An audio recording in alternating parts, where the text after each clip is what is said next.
Salut à toi, explorateur des étoiles. Aujourd'hui, je t'emmène très, très loin. À des milliards de kilomètres de la Terre, là où aucun humain n'a jamais mis les pieds. Là où il n'y a pas de Wi-Fi, pas d'oxygène, pas même de lumière directe du soleil. Et pourtant, un objet venu de chez nous continue d'avancer, inlassablement. Son nom ? Voyager 1. C'est pas juste une sonde. C'est un genre de bouteille à la mer interstellaire. Un message lancé par l'humanité dans le vide cosmique, en espérant que quelqu'un le trouve. Un jour. Partie 1. Lancement d'une mission fou folle.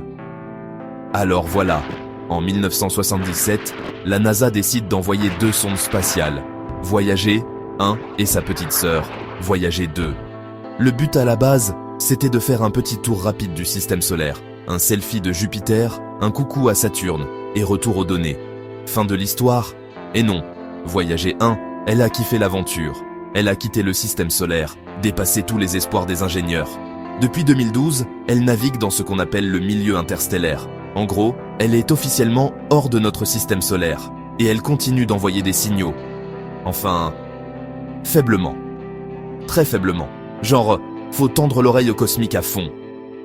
Partie 2, que transporte-t-elle ? Mais le plus beau dans tout ça, c'est ce qu'elle transporte. Tu connais le Golden Record ? C'est un disque en or, oui, littéralement, qui contient un peu de tout ce qu'on est. Des sons de la terre, le bruit des vagues, le vent, un bébé qui pleure, des chants d'oiseaux, des musiques, de Bach, du blues, et même des chants traditionnels sénégalais. Oui, il y a du mbalax cosmique dans l'espace, des messages de paix en 55 langues. Et des images, des humains, des animaux, des mathématiques, notre ADN, notre carte. Bref, un portrait de notre espèce. L'idée ? Si un jour, une forme de vie tombe dessus, elle saura qu'on a existé, qu'on a voulu dire bonjour, peut-être même qu'on avait de l'humour, ou pas. Partie 3. Ce qu'on espère, ou pas. Alors maintenant, on se pose tous la même question. Est-ce que quelqu'un va un jour la trouver ? Franchement, on n'en sait rien. Voyager 1 va continuer à avancer pendant des milliards d'années, et les chances qu'elle croise une civilisation alien sont minuscules. Mais le but, c'était pas forcément d'avoir une réponse. C'était de poser une question. Sommes-nous seuls ? Et si on ne l'est pas ? Est-ce qu'on arrivera à se comprendre ? Est-ce qu'ils danseront sur du Chuck Berry ? Et si personne ne la trouve ? Eh bien, Voyager 1 restera un symbole. Une trace de nous, perdue dans l'obscurité. Comme une lettre d'amour lancée à l'univers. Ou comme un cri dans le vide. Mais un cri beau, sincère, humain. Ou trop. Ambiance calme, étoiles en fond. Voilà. Voyager 1, c'est plus qu'une sonde.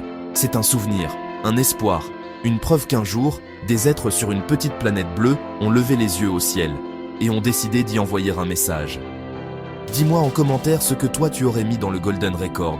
Et si tu penses qu'un jour, quelqu'un là-bas l'écoutera. N'oublie pas de t'abonner, d'activer la cloche. Et surtout, continue de rêver grand. Parce que, qui sait, peut-être que la prochaine voix qu'on entendra dans l'espace, ce sera la tienne.